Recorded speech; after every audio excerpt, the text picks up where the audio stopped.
So Victor, in terms of co-investors, how do you find your co-investors? We know that usually you are well connected with investors in the same geography in neighboring countries, but it is easy for you to connect with investors in Western Europe, in UK, in other geographies to help you to support your pipeline or even new founders. How do you appreciate this? Do you make regular pitches of your portfolio to other co-investors? I mean, it's a little bit far away from your geography. Yeah, I think the best way to find co-investors and to have good relationships with other investors in general is to have successful portfolio. Yeah, because usually the success of the companies is often the driving power of the potential co-investment with another fund. We have co-investments in pretty much every country in Central and Eastern Europe. We have co-investors in Greece, Turkey, Romania, Slovenia, Serbia, Czech Republic. So, and further in some stronger ecosystems, I don't know, Western countries. Yeah, we have co-investors in the US, some of the most renowned names in the industry, Insight Partners, Philosophia, Oaktree Capital. The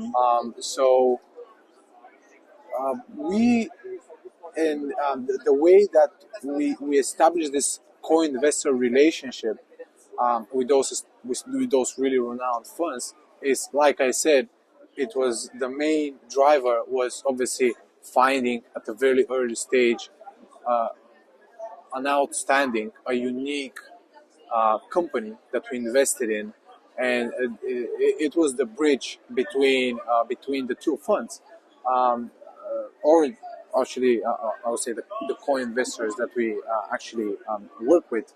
And I think those co-investments, they often I would say grow into more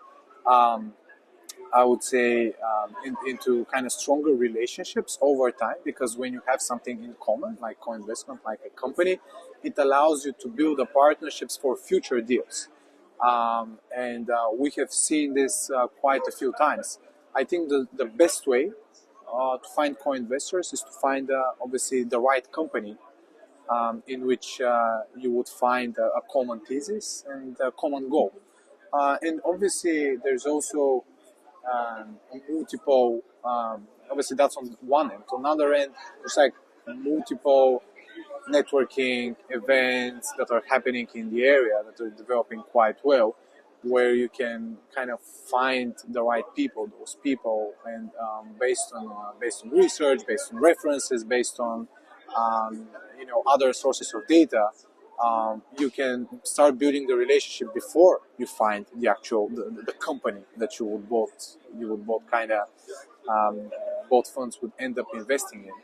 I think generally finding co-investors and just like working well with with other funds in general, it's a product of I would say years of building the regional ecosystem, being active, investing in companies, and obviously being proactive in finding those people and sharing everything that you know, offering help in the first place, so you can maybe find help later down the line when you that could kind of unite.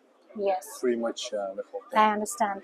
In terms of adopting diversity, I'm talking mainly of women-led startups, and they have an opinion about how 11 is positioned in this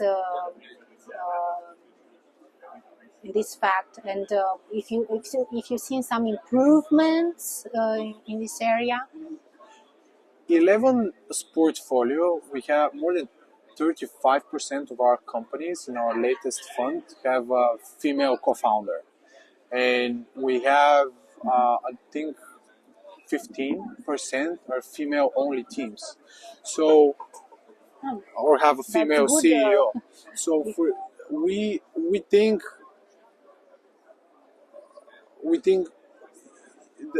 the regional ecosystem is very welcoming I think just like I would say investing in diversity as a whole. I think obviously the main criteria that we kind of looked at is exceptionalism and The potential of the unique and pretty product, much unique uniqueness. abilities. Yes. I'd say more like on the team side. So we look at finding unique abilities into the teams that we invest in, and also unique bond between the co-founders, and I would say skill set matching, and those kinds of combinations can come regardless of gender, regardless of Yes. race, regardless of pretty much just about anything that's related to the social factor. And I think as long as every fund and every investor optimizes for that, I think diversity would eventually come uh, by itself, because I think Yes. talent, my personal opinion, Matt, is that talent is distributed proportionally across society. Yes. Putem să